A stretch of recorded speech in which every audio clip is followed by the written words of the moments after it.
Senate hearings are scheduled this week for several of Trump's cabinet picks, including Senator Marco Rubio for Secretary of State and Pam Bondi for Attorney General. Many nominees have met with senators individually. Now they'll go before the committees overseeing the agencies Trump wants them to run. Today, Bondi insisted that Trump was targeted by years of investigation and pledged she would not politicize the Justice Department if confirmed as the country's chief federal law enforcement officer. I will not politicize that office. I will not target people simply because of their political affiliation. Justice will be administered even-handedly throughout this country. Senator, we've got to bring this country back together. We've got to move forward, or we're going to lose our country.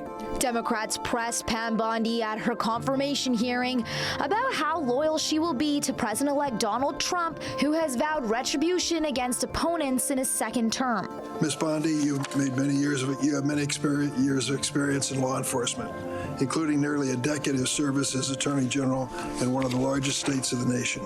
But I need to know that you would tell the president no if you're asked to do something that is wrong, illegal, or unconstitutional.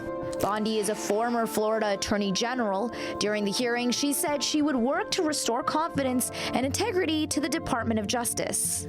The partisanship, the weaponization will be gone. America will have one tier of justice for all.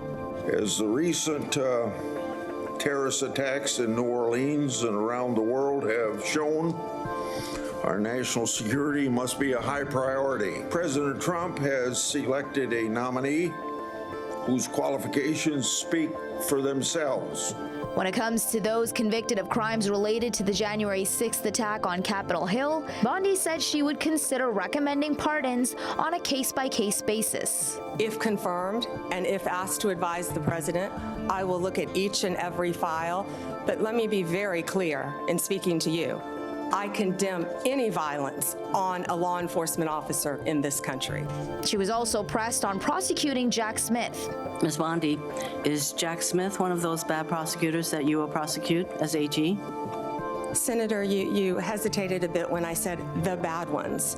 Every decision Sometimes will be badness made in the eyes of the beholder. I'm just asking whether you would consider Jack Smith, Senator, to be one of the people. How about Liz Cheney?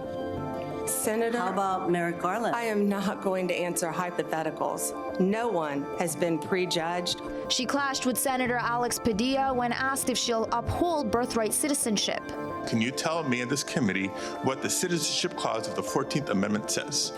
Senator, I'm here to answer your questions. I'm not here to do your homework and study for you. If I am confirmed as Attorney General... You're the one asking for a confirmation hey, vote, you ma'am. cut me off. Can I please finish? What does the 14th Amendment say?